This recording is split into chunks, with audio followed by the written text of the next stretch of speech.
I go and describe him specifically as a man, I like to use two words from back home. Sure. And I'll say that in my language, and then of course I'll translate it immediately. And both are very similar sounding names, words. One is Iman and the other is Inam. Iman, we use it quite often, Iman. And this is basically, if I'm not mistaken, it has its root in Urdu or Arabic. Iman essentially means honesty, integrity, principles, living a principled life. And from what I've seen of Mayor, he is that and more. Wow. I repeat, honesty, integrity, principled life, living on principles, no fuzzy talk. No talk of believe me, I'll do it for you, I'll be the guru, you follow me. No such thing. Matter of fact, down to earth. And the second word is Inam, which, as you all know, or most of you would be knowing, Inam means the prize, the result. So Iman and Inam, very similar sounding words. Inam is the result, the effect. So when your cause or your actions are in integrity, the consequences are positive. When you cause is in principle, your result is good effect on people. Let me shift tack. Iman and Inam. If this is what we are, he speaks on all the subjects: relationship, family, business, career, mental health, physical health, your achievements and what you can achieve in society, and last but definitely not the least, how to live a more meaningful life, that you can give more in exchange than what you take from the planet. So this is what I have understood. He is way more. I've just described, or I have tried to describe him in a few words. Thank you. So I go back to you, a man who works with Iman. Thank you. Wow. Very, very nicely explained. Thank you so much. Thank you for that introduction. And since you mentioned so many different topics, and as I was talking earlier, so my first question to you, Mayor, would be: is there any purpose of life? Why we are on this planet? Yes. Okay. The purpose of the Spirit is to help. The purpose of the Spirit is to help, but many people try to help and they've been betrayed. Many people promise help and they betray others. Many people saw others betraying others, and many people betrayed themselves.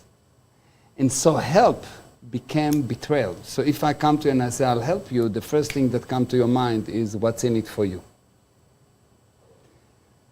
And the moment that you stop or forget that your purpose is to help, you start going down the chute.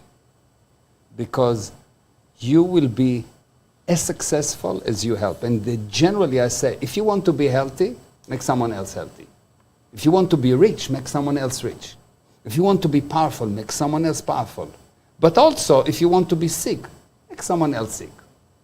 If you want to be poor, steal from someone. So if I'm working for you and I don't actually make more than you pay me, if I don't make you rich, I will be poor. But if I make you rich, you will have no choice but to make me rich. It's really, the purpose is very simple. to help. You take a child and you'll see he is dying to help. He just wants to help until the parents destroys him and take out of him this urge to help. But if you let your child help you, you'll see that something amazing happen. It's actually explaining why children at the age of 12, 13, 14, 15 start to rebel. And it goes like that. I can come to you and say, do you want that? And you say yes. I say, give me $10. And you give me $10 and I don't give it to you. That's called criminality. That's a criminal exchange, yes? I steal from you, yes? But this is this relationship of promising you something and not giving can be the other way around. You can be my son and I give you and I give you and I give you and I give you and I never ask something back. I make you into a criminal. You'll have no choice but to hate me. So the last person that used to be your friend and hates you is because you gave, and you didn't ask for something back. The next level, you can come in and I say, do you want that? You say, yes. I say, give me $10. I'll give it to you, but it's empty. It's not working. It's not really stealing, but it's partial. It's not, I really didn't deliver. The next level of exchange is just exchange. I come to you and I said, do you want that? You say, yes, give me $10. I give you $10. Just. It's fine. But it's nothing. It's not helping. Why? Because in order for us to expand, I come to you and I said, you want that? You say yes. I say, give me $10. I give you that with something that you did not expend. So this is called exchange with the wow. When exchange with the wow happen in your life, everyone notices you. Everyone has to help you. You go to a restaurant, they give you what you expected. You don't tell anyone, but if they give you extra, you go and tell everyone, look, this is a special restaurant. With children, parents, and with relationship, you give and you give and you give, and you don't expect anything back, and this is a massive mistake. Help do not mean a method of making everyone your slave, which means I give you, I give you, I give you, I give you, nothing get back. Help means I give you and I insist that you give me more than I give you. Only then you will expand. Only then there is future. Otherwise you have poor countries. They're getting money, they're getting money, they're getting money. They don't expect to give something in return, much more than they got. And it applies to all areas of life. So what's the purpose of life? Help. And a lot. Very nicely explained, very nicely explained. Thank you. And before I come back to Kamalji, one small question, and then I also want to bring in Kamalji to ask him what is the purpose of life. But when you say that yes, our purpose is to help, so you've made a very good point here that yes, we should also insist that this help doesn't come free, because then we could, yeah, you got a very practical point that then we could be making the other person dependent, lazy, and there are a host of other issues that come along with that. But if we insist that yes, you should also reciprocate or do something, yes, we are encouraging a person, but don't you think then there is some expectation also we are attaching with that? Yeah, and there's always expectation in this universe. For every plus, there's minus. Okay. For every good, there's bad. The smallest number in this universe is 2. 2, not 0, because there's nothing 0. For every plus, there is minus. For every force, there is counterforce. Nothing survives alone. There is an expectation in this universe. And it's better to wake up very early to that fact, or otherwise you'll be a casualty of the universe. You have to realize there is an expectation, nothing is free, and if the only thing that is free is to die, even that is not really free. But when you're dead, no one expects from you anything anymore. But so there is 2 ways to really not take responsibility. One is to die, and the second is to go insane. In both cases, the person cannot exchange anymore. When you cannot exchange anymore, you die. You are as alive as you exchange. You're as alive as you exchange. What do you exchange usually? Some form of communication. Money is a communication. Love is communication. Exchange do not mean just money. I help you, I help my children. It's enough that they give me a kiss. You have a baby, and you give them, you give them, you give them for what? For the smile. It's major exchange for the parent. Major. It doesn't have to be cash. Well, I'm Jewish, so yes, but I'm joking. Yeah. Kanji, I'll come to you, and I want to listen your thoughts also today. What do you think is the purpose of life, if at all there is any, if you think? As far as I'm concerned, I'm very clear. Purpose of life to be able to do things for others to the extent that you can. Or, however, and I'm saying however, before I even go to however, let me give you an example. During for my mortgage talk, when clients call up, and this is for you, I advertise on the radio that if you need any advice, talk to me, even if I'm not going to personally benefit. That is, even if I don't make any money off you, I'll still help. And a lot of people call up, and I guide them into getting a cheaper mortgage from their existing lenders. If I can do it, I'll say I can do it, if it is of benefit to them. If not, and then I guide them into getting a cheaper mortgage from their existing lender. My only, I won't say condition, but it's almost, I insist, that if you gain from listening to me, talking to me, taking my advice, then you must help a needy person and not a religious institution, not a gurdwara, temple, masjid, mosque, or church. You give to a needy person at least $100.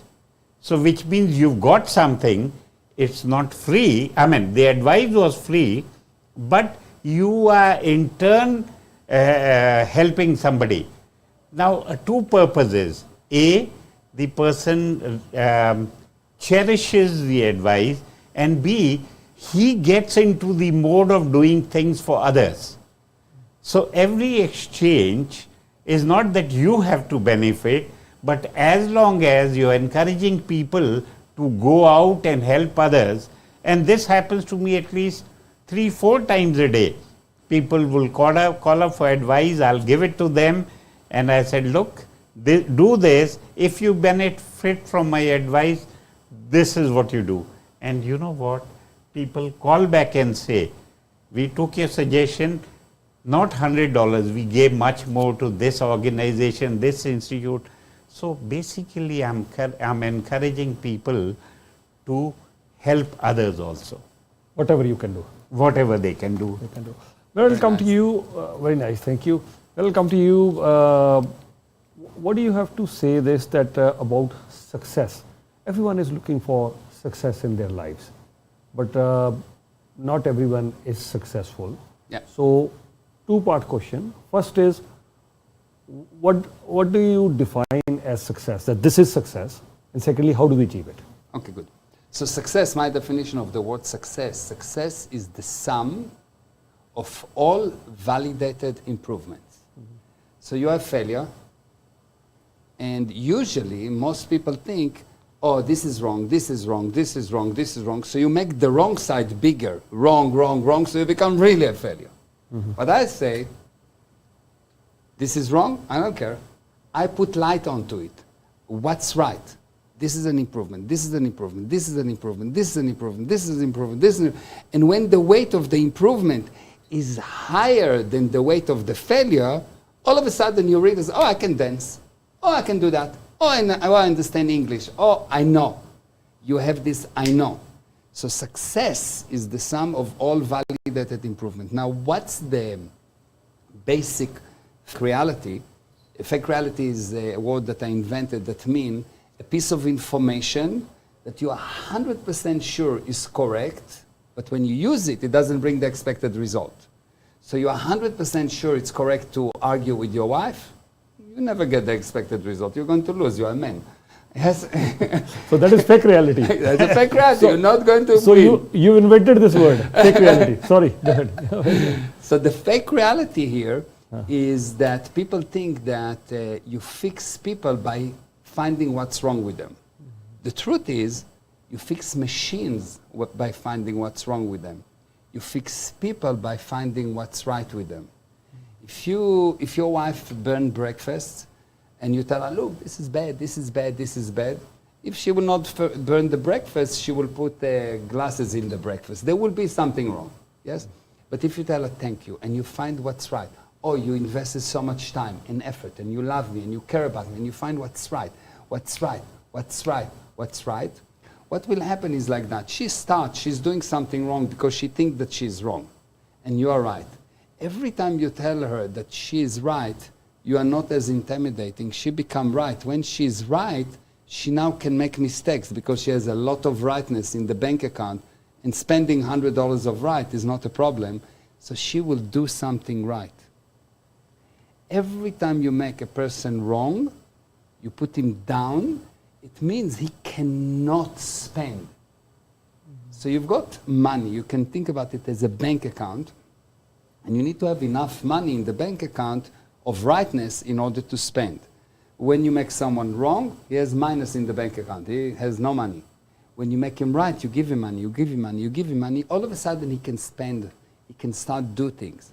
So my law is that machine you fix by finding what's wrong with them, and people you fix by finding what's right with them. It's very counterintuitive, but it works. Very nice. It works. If I come to someone, it works in sales, it works with children, it works with almost anything other than your wife.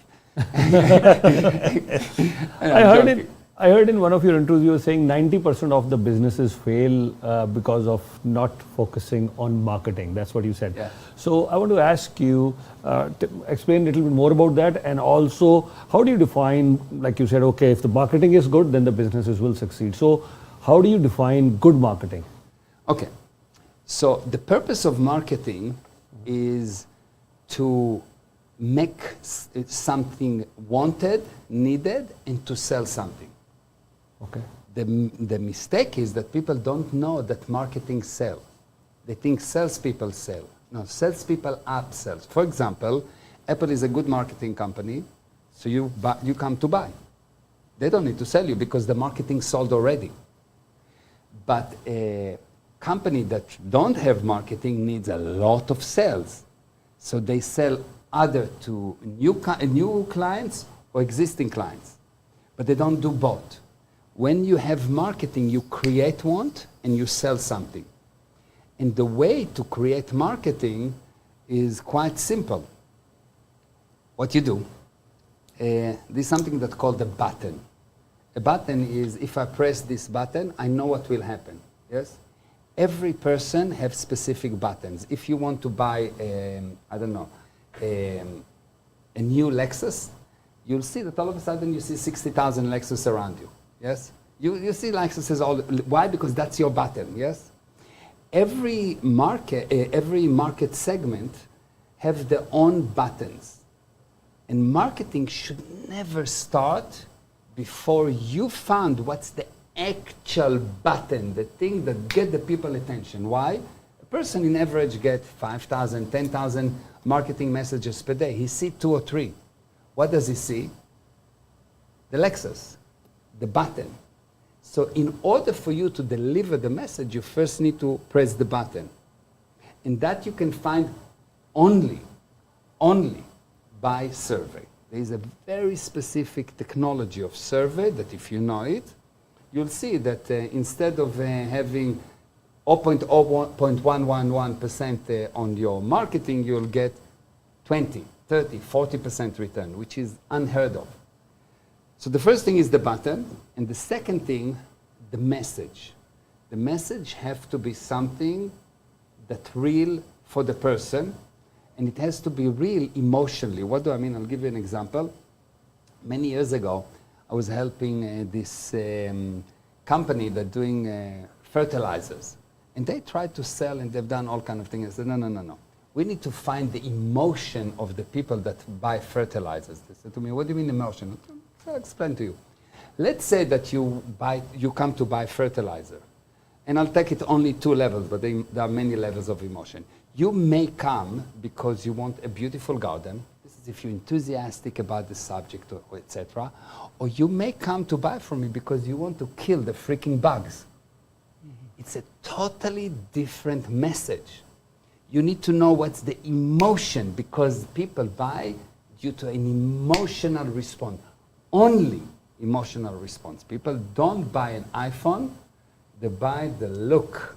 They buy, oh, I'm going to impress you with the iPhone. They want an emotional response. People buy food because it's creating an emotional response. People do everything for emotion. People actually are slave to their emotions. That's a whole different subject that we need to talk about. So marketing, number one, button. You need to learn how to find the button. Second, the message. How do you position it in terms of emotion? And the third thing that you need to do is what's called positioning. What does it mean, positioning?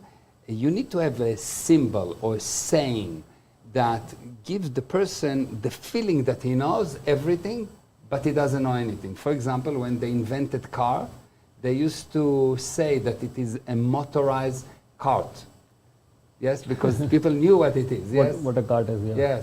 Yes. For example, my company we position ourselves as we are not hype. We actually work. So we say, you tried the hype. Are you ready for the truth? Yes. You tried the hype. Are you ready for the truth? Yeah. That's interesting. Very interesting. Yeah, because now you think that you know everything about what we know, because you know what the hype, you know the truth is good. So it's like it's giving you a whole book in a sentence. We try harder. So everyone knew they are not number one. We try harder, made so much money. It's just unbelievable.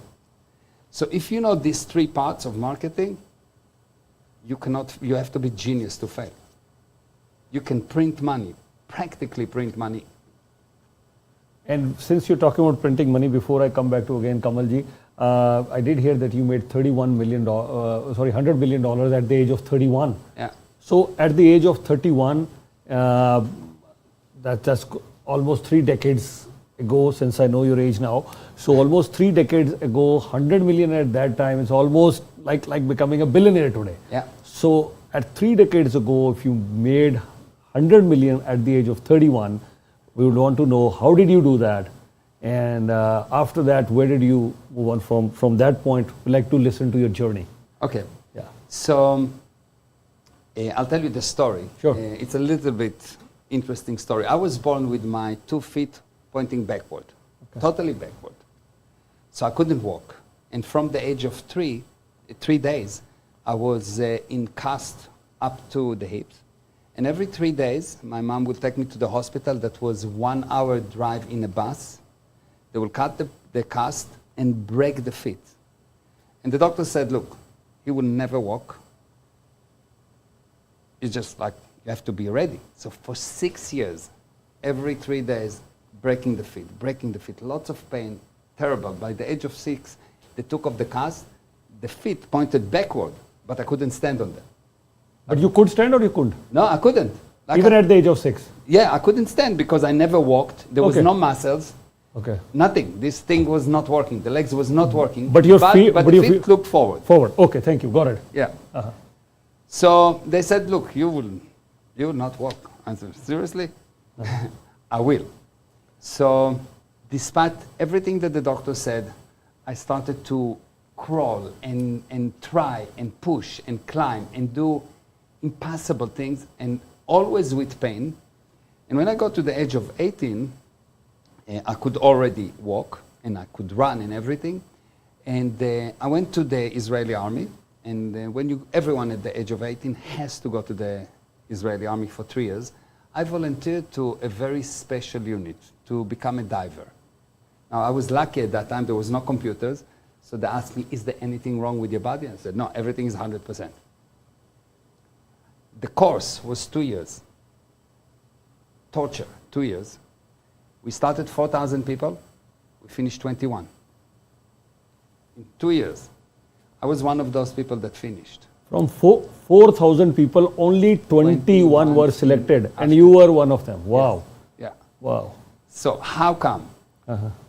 Because you, the spirit, the boss. I had this idea, and I'll explain about it a bit more later, that I'm the boss, and I'm using the body. Most people are slave to the body. They're serving the body. The body want to go to sleep? Well, okay, I'm tired. The body is hungry, I have to eat. I tell the body, go to the gym, I'm 62 years old, I push 100 kilos bench press, no problem. And every one of my friends said, no, it's impossible. I said, for you, it's impossible. Why? Because I'm the boss. I'm telling the body what to do. And when the viewpoint is, the boss is here, you see the body listen. It's like if the boss is not here in the business, it's not the same. But when the boss is here, the body listen. Now you do it on a gradient, you don't want to say, okay, fine, the boss is here. After 50 years that you didn't do anything. But the moment that you understand the principle, the moment that you have knowledge about something, the result is control. If I teach you how to drive a car, you will control the car. And the result of control of anything is income. It's the expected results. Every time that you learn something, piece of truth, when you have knowledge, the result will be control. And when you control something, you'll get the income of it. So if I control the car, the income will be I arrive to where I want to arrive quickly, comfortably, and safe. If I'm control of my business, the result will be I helped a lot of people, so I have profit. If I control the relationship with my children are a model of citizens, like the best. But if I don't, I have an accident with my car, my business go bankrupt, my children goes on to drugs, and I explain how everyone is wrong, and I'm just a victim. No, I'm the boss. I'm cause over my life, and it happens because I've learned the truth. If you know the truth, you cannot fail. Otherwise, you operate on fake reality, and you cannot not fail. If I know how to drive, you'll see that I will drive properly. When I drive few cars at the same time. The more you know, the more you control the area. So some people drive only their car. I drive the cars on the side of me, 2 cars behind me and 2 cars ahead of me. I drive all the cars around because I control what's going on. I'm not going to be an effect. I'm cause of what's happening. This is a totally different viewpoint on life. So with this viewpoint of I'm cause, when I went to the army, I finished the army after 6 years. I went to the Far East, just traveled, climbed the Himalaya, did all kind of things. And after the Himalaya, after I've done all of these things, I ended up with no money. And I heard that someone in South Africa needed a programmer. I called them. They said, do you know how to program? I said, not a problem. I can program. They said, come. It was the beginning of pieces. Like you can see how old I am. Yes, it was the beginning of pieces. Just pieces was just starting. Bought a book, learned quickly how to program, arrived to South Africa, started a company, created some application. At that time it called the software. Created the software. After a year, sold that company.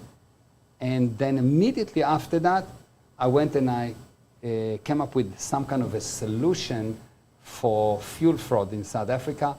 Didn't know English. I couldn't speak English. I had very long hair, earrings. Like I was like a beatnik, you know, like someone from the 60s. And went to the oil companies and said, look, I have a solution for you. And they said, not interested.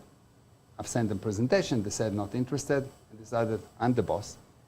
I went to BP, came to the reception. I said, I'm here to see the head of the organization, the CEO. Bill is his name. They say, is he expecting you? I said, for a long time. They called, they called the secretary. He told me to sit and wait. And like, you need to get the picture. Long hair, jeans, cut jeans, like not a businessman at all. I was sitting, his secretary comes down, and she goes through me like I'm not no one, and she asked the guard, who is this guy? So the guy pointed at me. She said, no, for Bill. This is the guy. She came to me and she said, are you for bill? I said, yes. She said, is he expecting you? I said, for sure.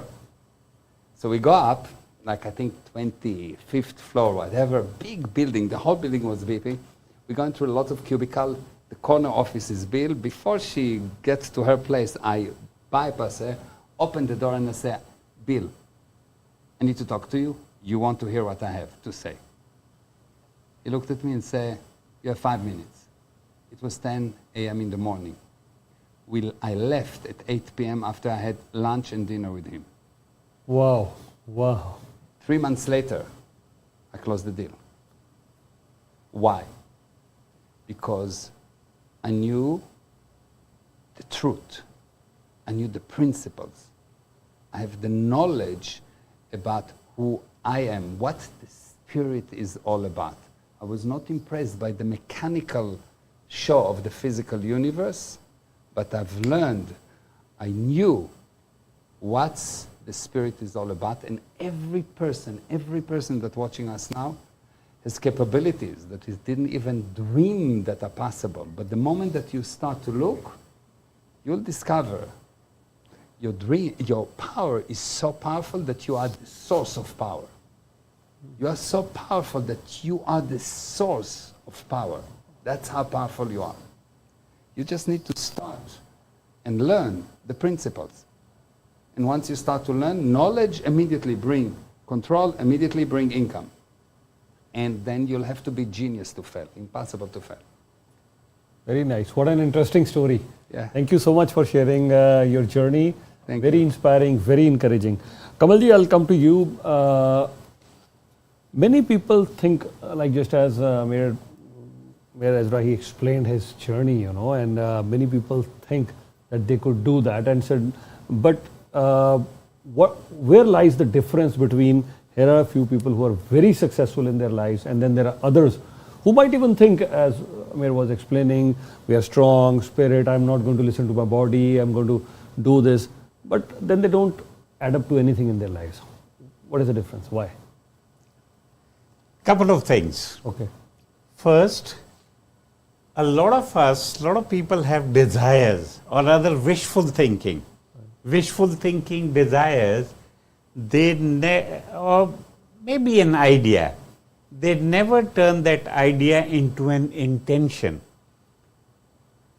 When you turn an idea into an intention, then idea comes from the spirit, your higher self or your nothingness or your soul, you name it, anything. The idea comes from there, you turn it into an intention, and then you turn the intention, you let the intention go or leave or portray it in the world around you. You can give it whatever name.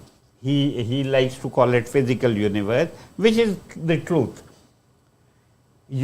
Moment you let the intention go, automatically, because of your power, the source of our power, your power and the intention that comes from that power, you start getting ideas of implementation, the action plan. And all that comes, and the success also follows. However, and this is where the rider is, oh, the economy is weak, we cannot succeed in business.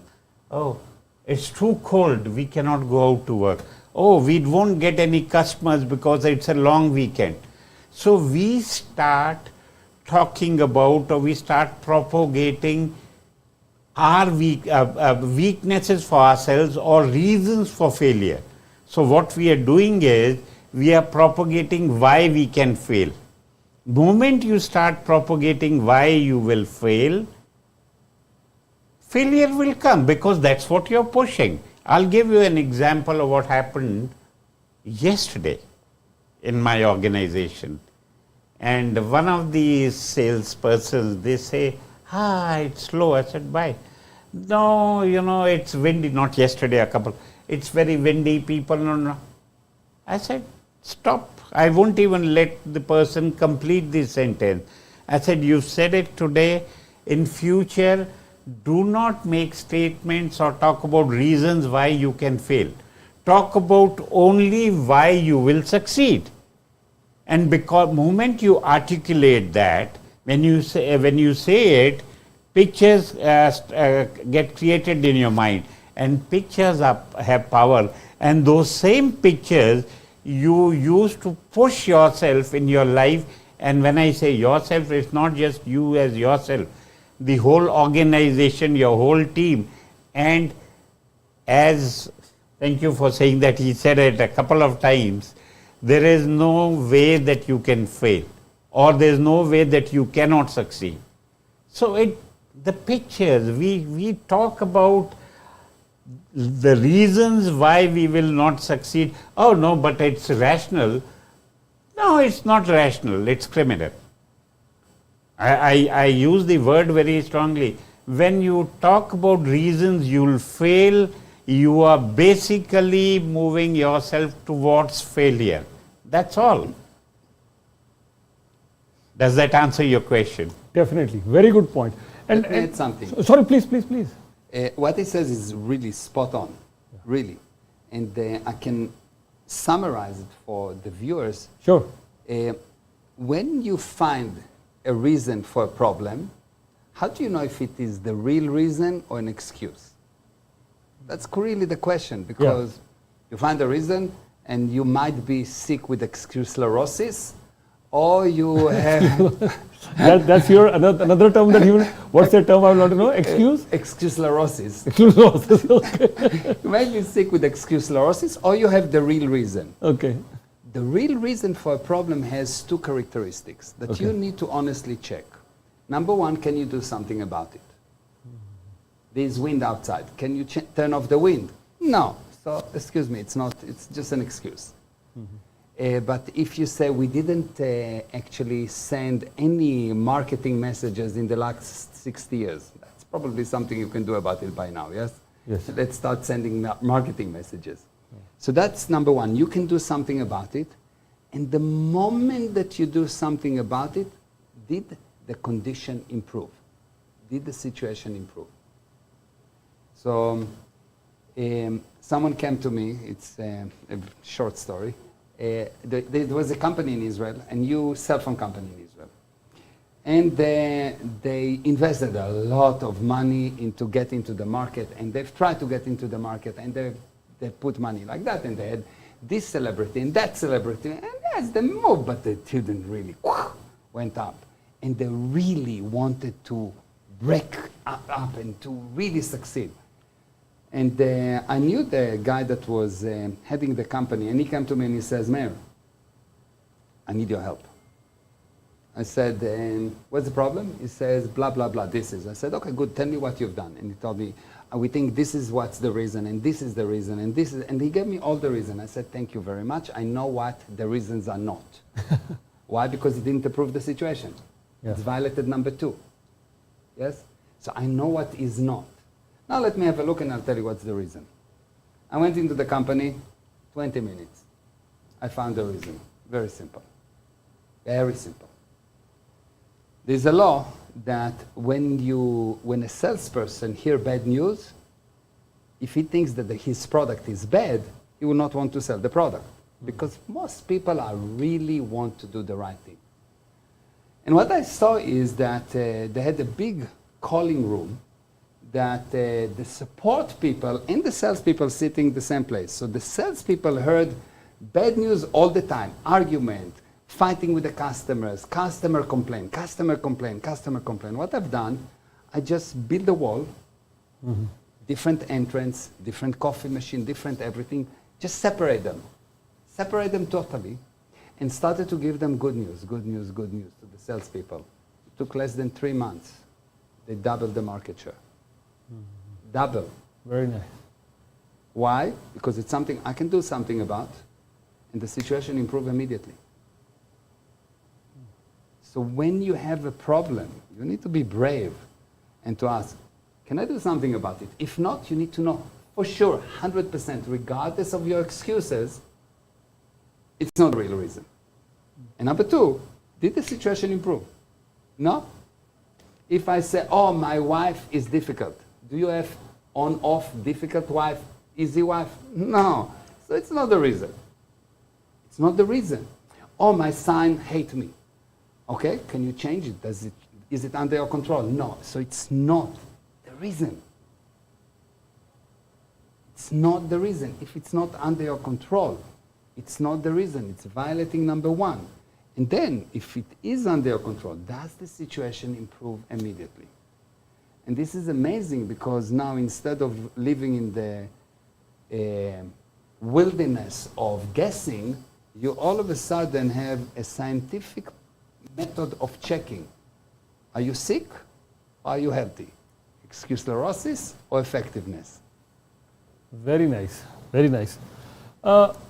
Since you're from Israel, so one of my favorite persons in history and in current modern day as well is Albert Einstein. Yeah. Time person of the century, I know. And the closest to him was, second to him was Mahatma Gandhi, and another great personality. And there were so many others when Time did the analysis that who do you think should be the time person of the century?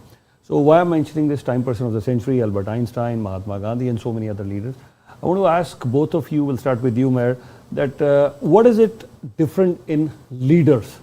These are certain characteristics which leaders have, and that's what makes them leader in their own respective field. They could be in science, they could be in politics, sports. We see, and just as earlier you were mentioning, you said I'm 62 and I can do a bench press of 100 pound, and somebody Kilo. would say 100 kilo. Oh, 100 kilo, okay. Yeah, pound is nothing. Pound is not- 100 pound is nothing. 100 pound is nothing, 100 kilo, okay. So I liked when you said that it could be impossible for others, but not for me. So you said that. I like that. And this is what I think when today 16-year-olds, 17-year-olds are winning gold in Olympics.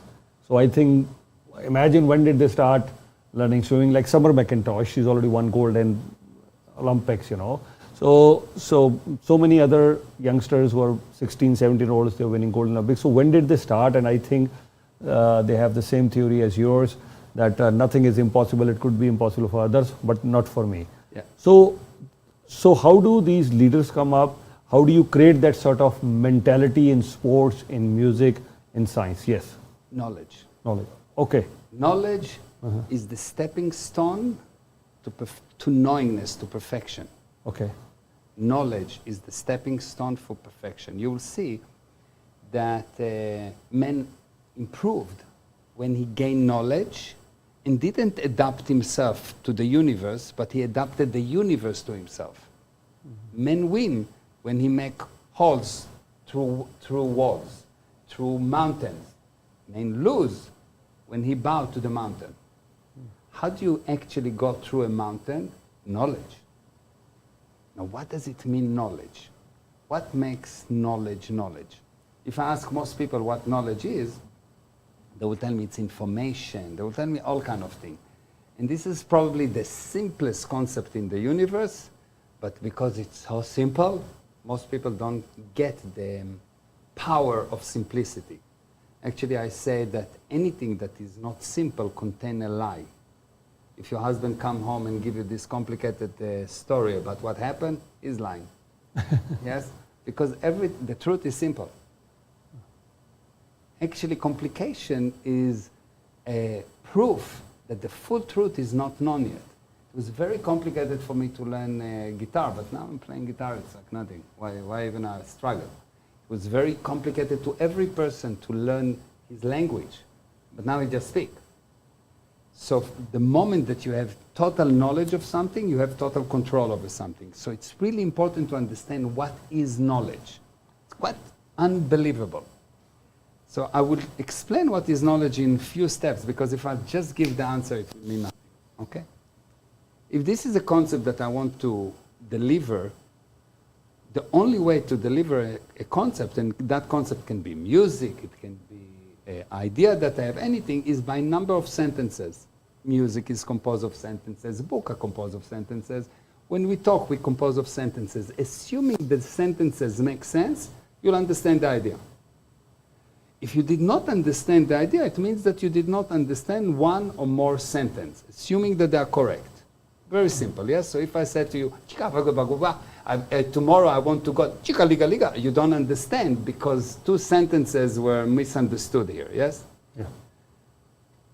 Now, if I look at sentences, why sentences become misunderstood, if you look at the sentence with the magnifying glasses, you see that the sentence is composed only of words and symbols, nothing else. Which means that if you didn't understand a sentence, the only reason that could be why you did not understand the sentence is you did not understand more or one word or symbol. Which means that if I understood all the words in the sentence, I will understand the sentence and I will understand the idea. So my definition of the word knowledge is the sum of all the words and symbols that you have the correct definition for. For example, most of the people think that the word peruse means to look quickly over something. The actual definition in the dictionary is to look precisely with a lot of details. They don't know. If I ask most people, many people talk about what is energy. They cannot define it. They say energy is power and power is force. What is energy? They cannot define it. What is a wavelength? They say wavelength, but they don't know. Wavelength is just the distance between two peaks on a wave, distance in centimeters. And so they talk a lot about wavelengths and 5G is to blame and this is to blame. But they don't really understand what is 5G. 5 gigahertz, what does it mean giga? What is hertz? What is hertz? Hertz is just times per second. So because people say a lot of words, but they don't actually have the definition of the word, like they don't have a definition of the word child. Parents don't know what a child is. And you look at me and say, what did you drink before you came here? But I promise you, parents don't have the definition of the word child. Child is not their toy. Child is a person with small body, always with good intention, and often with bad results. If you understand this definition, you will never evaluate your child based on his result, but only based on his intention. And everything will change. I'll give you an amazing story around that. I have a daughter. She was about 4 years old. She has curly hair, very curly hair. And my son was about 2 years old at that time, or 3 years old. And I came one day home, and he was crying, big crying. And my wife said, look, he's your son now, and go and handle him. So I went to talk to him, and he was crying. And I said, what's happened? And Hadar, my daughter was crying, and they both was crying. What's happened?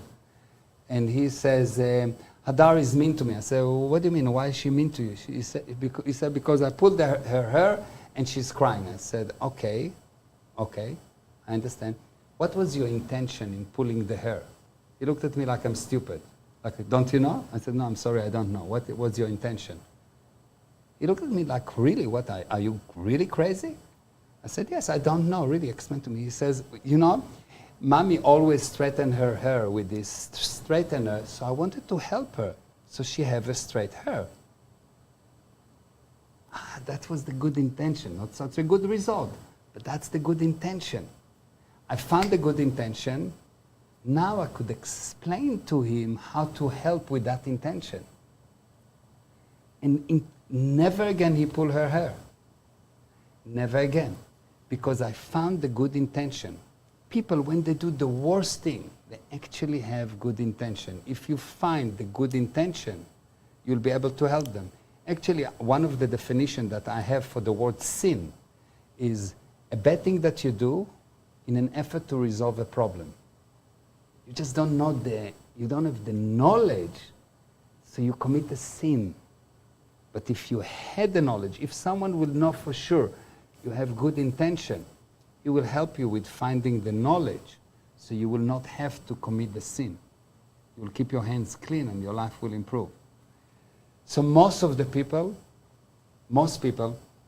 have a lot of misunderstood words, but they don't know that it's misunderstood. They don't know what's the definition of the word success.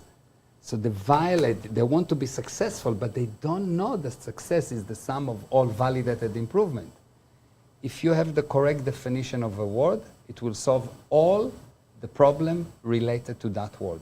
For example, last example, the word problem is force counter force. The word problem is force, counter force. Push my hand. This is the problem. This is here in the middle is problem. I want him to give me money. He say no. I want him to give me money. Now, how do you solve a problem? If I would just take away my hand, there would be no problem. So while it takes two people to create a problem, it takes one person to change the problem, and now I can lead him. I don't push against him, I push with him. But now I can push him to wherever I want because I use his force. A problem is only force counter force. Yes, I can overwhelm him, but I lost and he lost. Because I made him wrong, and it's 1 lifetime, 2 lifetimes, 5 lifetimes, he will come and get me. You will never forget.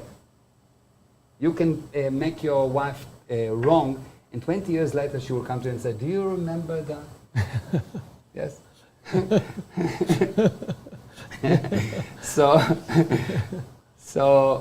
So it's really, people really want to be right. So if you make them wrong, it's just a matter of time before they will come back and hit you. But if you realize it's just a matter of, oh, he does not agree, okay, I stop pushing. There is no more resistance, so I can lead him. If you don't have that definition of the word problem, intention versus intention, you will not know how to solve a problem. Very nice. Very Amazing. Amazing. Amazing. Amazing. Very well explained. Very Thank well you. explained. Thank you. Thank you. Thank you so much. Thank you. You're very Really welcome. enjoyed your examples, your anecdotes. Thank you. Thank you so much. Sir, I'll come to you now, and same question for you as well. We're talking about leaders, and Mayor explained it so well. So would you want to add something to that? Yes, from a slightly different perspective. What he's already said is amazing and very comprehensive. Thank you. I'll talk about leadership in an organization. There can be two types of leadership in an organization. If you're the owner or the CEO or the boss, you can have a leadership where you want total control. Everything, everyone works only according to you. And the other is, which I find can work out very well in the long term, is that you enable people. You help people grow. You help your team members grow. When they grow, they want to perform better. They want to give not 100% to the organization, they want to give 1000%. Why? Because they have a stake.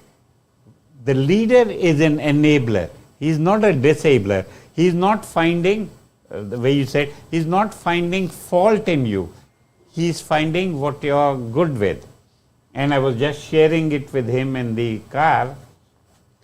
I was talking to one of the persons in the organization. I said, this is what you've done in sales in 24. What do you plan to do in 25? I said, give me a number. We'll go about the planning later. She said 2.5 times. Not 20%, not 30%, not 50%. The traditional leader would have said, now, hey, come on, let's be practical. You can do it, not at this market, not but. No. I said, good. I'm happy. What do you need from me? So now she's planning, and she's already coming up in 1 week's time with so many ideas. Will she reach the 250% increase? Yes. So what am I? I'm a leader who enables. I can be a leader who says, shut up, you don't know, you're too new, you're too young, and yada. No, then I'm not a leader. And a leader is not only, I'm talking about an organization, not a political leader. Let's not talk about them. A leader in an organization enables people to grow so that the organization grows, and if sometimes the opportunity for the person is not there in the organization, they go out and find another, form an organization. I'll give you an example. This happened about 25 years back, just before I was 25, 27 years back, there was this guy who was my star salesman, student of BITS Pilani. Okay. BITS Pilani is an engineering institute, very renowned engineering institute. He was software, hardware, everything. And then he was growing. When he joined me, he was getting an X amount, and in 5 years' time, he was an X into 8. X into 8. So I said, it's time for you to try, go to USA. He got upset. He says, what are you saying? I said, no, find how you can go to USA, because I wouldn't be able to do justice to your talent. I've taken you this far. I mean, you've come this far. I've only enabled you, but you must leave so that you can blossom fully. Now, did I lose? Did the organization suffer a little in the short term? Yes, but doesn't matter. So, as a leader, as a corporation leader, I have to be an enabler. Enable the persons within the organization or outside the organization. And this has actually happened. I'll give you another example. I was leaving, I was coming here, moving to Canada, and my star salesman, just before leaving, I said, here is a brand new car for you. A brand new, not a used car. I said, here's a brand new car for you. He says, I said, the car would be owned by the corporation because you cannot buy it, but it's for you. For me, 100% for your use, and all the gas and maintenance is paid by the company. Even for my personal use, I said, of course. You go out for picnics, you go out on Saturdays, Sundays, the car stays with you, you use it. That man, in my absence, he gave the company so much, and the person I had left in charge to run the company, he didn't know, he didn't even want it. But I said, look, I'm going to Canada. I can either shut off the company or I can enable the people who are working here. I've given you 2 examples, and they worked very well. Thank you. Thank you. Very nicely explained. And how important, since you talk, I think you've already spoken a bit in bits and pieces about relationship as well. But I want you to explain for the benefit of our audience, how important is good relationship, not only with your family members, but also people around your business or whatever career we are. How important is relationship in our success? So anything you have is due to communication. You don't have the phone, you have a communication with the phone. Right. If I cannot find my phone, I lost the communication, I don't have the communication with the phone, yes? Yeah. The communication will be there as good as it's close to me. When you have a very, very, very good relationship, you are really stuck together. Now, what getting things to get stuck, to understand it, there is a concept that's called gauge blocks. Gauge blocks are a piece of metal that are really, really, really, really clean, that when you put them together, they stuck, and you cannot break them. It's very difficult to break. And why do I explain it? Because relationship is actually a word that describes the pureness of the connection. When the connection is pure, when there is no dirt, you connected. When the connection starts to have dirt in the middle, you disconnect. How does it work in reality? It goes like that. Let's say talk about a girlfriend or a wife, okay? So I go around and I see this lady. Because I see her, we're sharing the same space and there's some communication and I have some reality about her. And she makes sense to me, I can see her. Now I start to communicate with her, and immediately as I start to communicate with her, I find more things in common with her, so I get closer to her. And I talk to her more, and I find more things that are common to her, and I get closer. When I met my wife, she told me about this music that she loves, so I made her a tape At that time there was tape. I made a tape of this artist, and I gave her the tape, and she told me that she liked this kind of food, and I made that kind of food, and she gave me something that I really wanted to read, a book, and she bought me that book, and we got really, really, really connected, inseparable. Never mind where we've been. There was no cell phone, but we were in communication. It was actually one time I was actually calling her from payphones, and she came on the bus, and her apartment was in totally different place of the city, but she doesn't know why. She came to that area, and she went off the bus in that point, and then I saw her. She didn't answer the phone, but she came to me. It was such a strong connection that it's really unbelievable. And then, let's say I do something that I cannot tell her about. I hide. Communication break. All of a sudden, we don't have much in common, and the connection breaks. There is dirt. And then, what happened? I did another thing that I cannot tell her. And there's less things in common and less of connection. And what happened is we started together, we are both right, and now I feel that I'm wrong. Now I cannot be wrong. No one can be wrong. So what do? I start to find what's wrong with her. The hair that at the beginning I was willing to lose a hand if she let me touch it, and I actually wanted the blonde. The way that she talked, at the beginning I thought it's the nicest thing in the universe. She told me, "You're silly," and I said to my friend, "Did you hear her nicely?" She said, "I'm silly." I was like melting because she called me I'm silly. And now she said, "I'm silly. How can you talk to me like that?" And I find wrong and wrong and wrong thing with her, so now she's wrong and I'm right. But if I continue to make bad things, I have to be even more bad towards her, more. And if I cannot anymore find wrong things with her, I will leave. So relationship is very important, and it's not only about your wife. If you don't have money, you committed sin against money. And you don't really know exactly how. It might be you stole from your father, it might be you cheated here.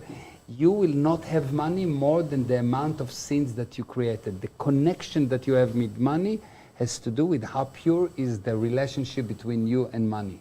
The relationship with your wife is only got to do with how clean are your hands. And you will see that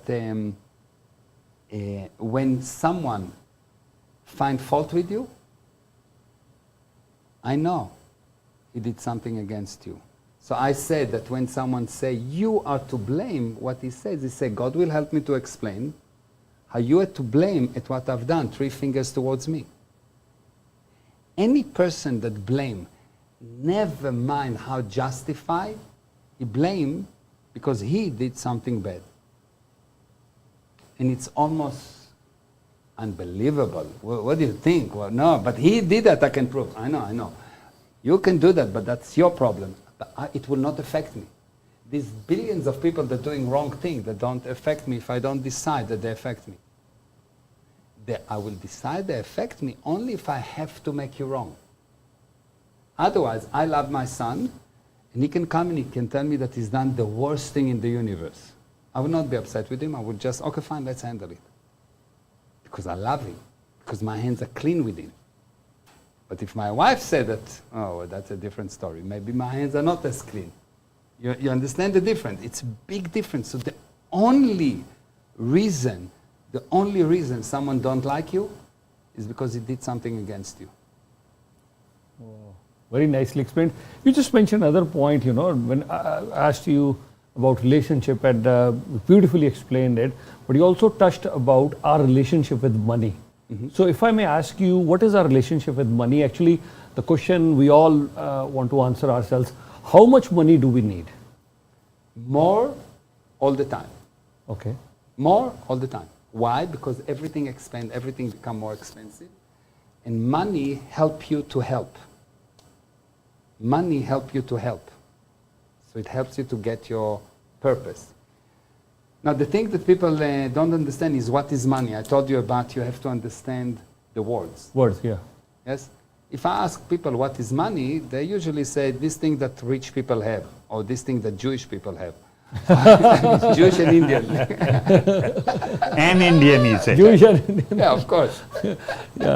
Yes, please. But actually, you'll see that money is the result of your ideas.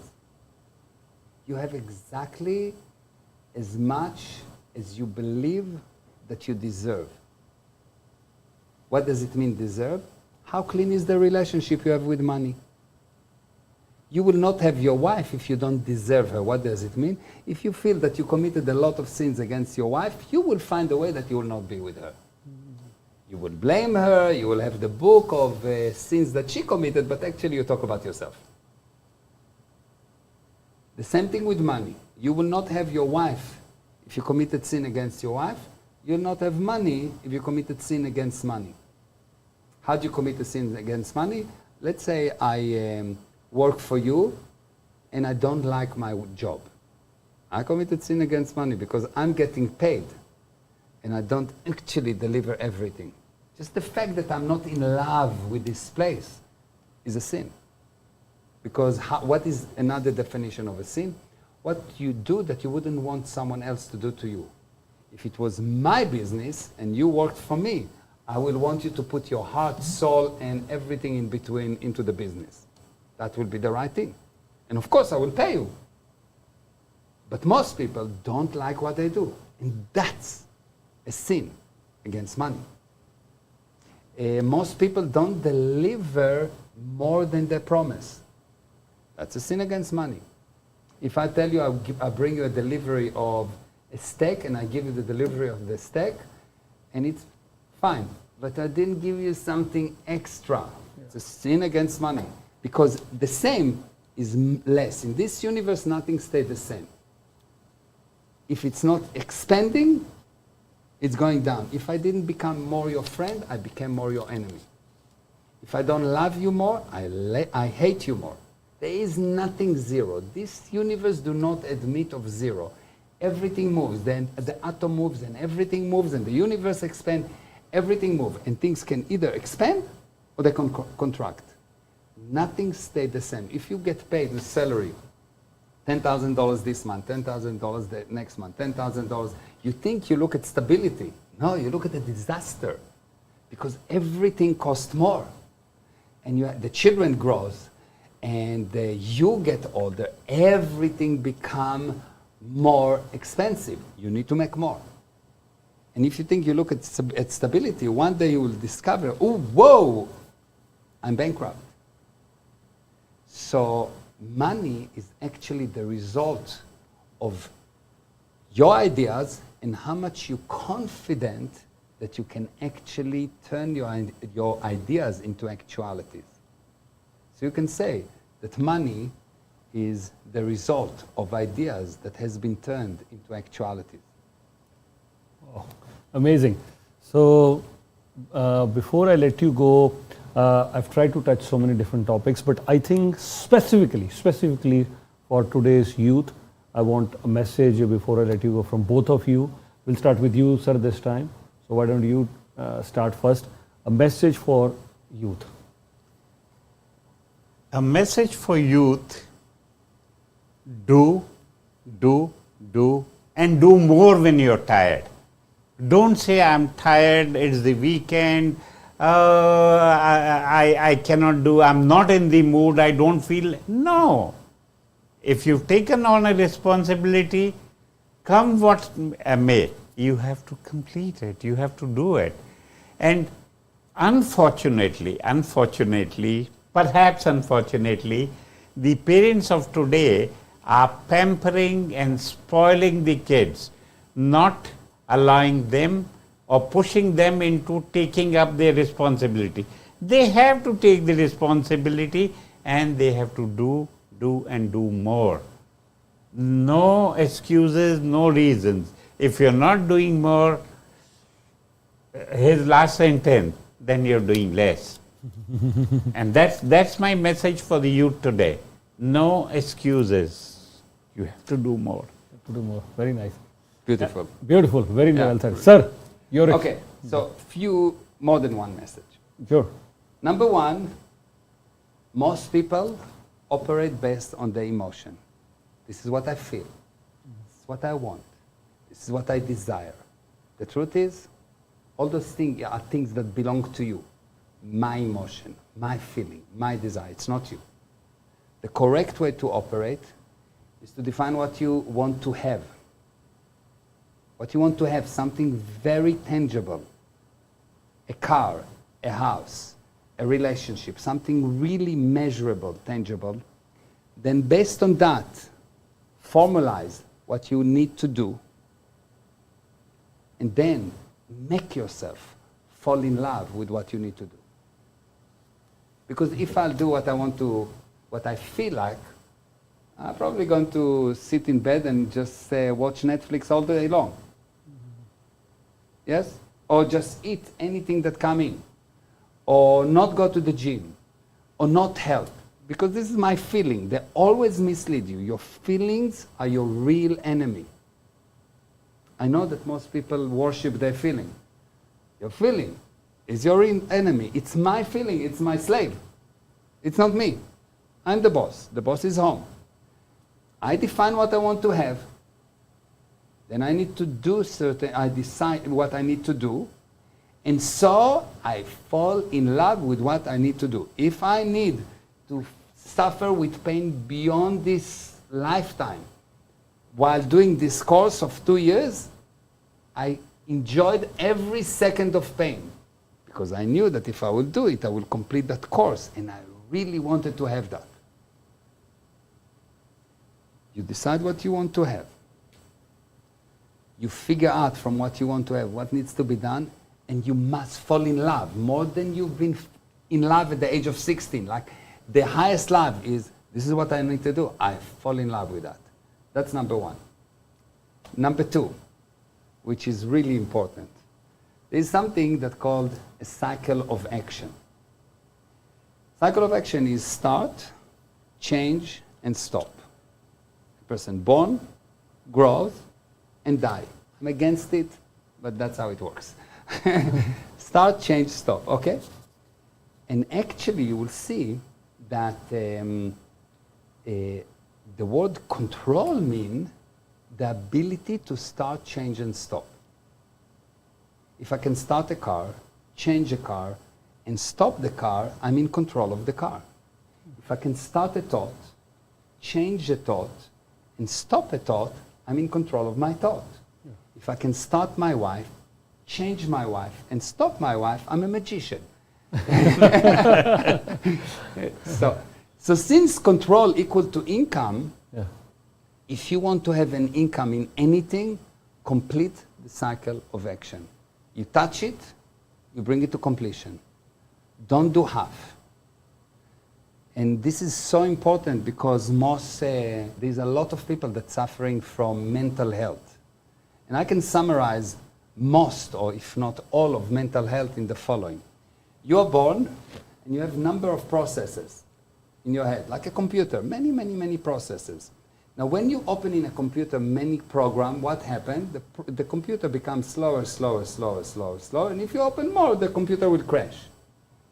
For us human, every time I start a cycle of action and didn't close it, a process or more gets stolen, and another one, and another one, and another one, and all of a sudden you start to feel pressure because you cannot process what's going on. You don't have processes. So a lot of things happen and you have stress, and you think, oh, fine, I'll take drugs to handle it. No, drugs will not help. What will help is start closing cycles of actions. So what you do, and this is probably the most important advice, make a list of your open cycles. Take the first item, and whatever it takes, do just this item. And then take the second item, don't do it. Don't do it. Why? Because when you decide not to do it, I'm saying I'm cause. I decide what to do. I'm not doing it mechanically. I'm not a robot doing all the cycles. No. I decide I'm doing this thing, this is I'm not doing. And you have to be totally fine with that. And then the next cycle and decide, am I going to do it or not? If yes, do it. And once you start to close your cycles of actions, you'll see everyone and everything around will be your playing ground. You'll be able to help. Beautiful. Very well said. Thank you. Very well said. Thank you. Very well said. Thank you. Yeah. Amazing. Amazing. Thank So we're almost out of time, but up until this time, I asked questions. But is there anything else, Mayor, you want to touch before I let you go? Yeah, many people talking about spirituality, Yes. and they do energy work Yeah. in order to deal with spirituality. And I want to handle this fake reality. Okay. Fake reality. Yeah, it is a fake reality, yeah. yes. Okay. The spirit is not energy, because only physical thing has energy in them. So the moment that someone doing energy work and he said that it's spirituality, is talking nonsense. Yes? Why? Because the spirit is the creator of energy. The spirit is the nothingness that can bring about somethingness. And how do I explain it? Is if this is the beginning, the word beginning mean was not here before. The beginning of iPhone was in whenever. It means before that there was no iPhone. Yes? Our relationship started 2-3 weeks ago. So before that we didn't have a relationship, yes? Yes. So beginning mean was not here before. Now the physical universe is things that happen. They have a starting point. So what start this thing that called the physical universe is not physical. What start energy cannot be energy. You can convert energy. There is the conversion of energy. There is the conservation of energy, but not the creation of energy. Energy get created by the spirit and change by the physical universe. So if you want to succeed, you need to realize that you are not a piece of energy. You are not your body. You don't have a spirit. You are the spirit. You have a body, you have a car, you have a mind, you have all kind of things. But you are the spirit. The spirit is the thing that can bring anything out of nothing. And once you realize that this is who you are, and this is how powerful you are, the sky is not the limit for you. What did you just say? The sky is not the limit for you. Yeah. Wow. Very well said. Very, very well said.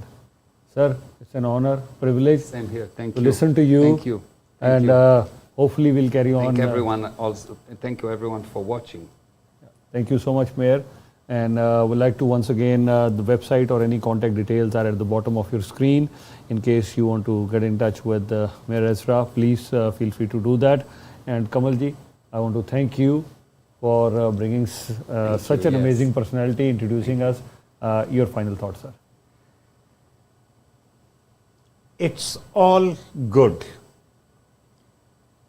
Anytime you feel upset or angry or disappointed with somebody, stop it.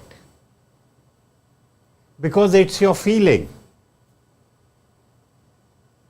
Whatever happens, when I recently put something on my Instagram, it's all good. Anything different is just admiration which has to be put together. Which means as long as I continue admiring you, I don't have to admire each and every action of yours. No. But I admire you and the spirit in you.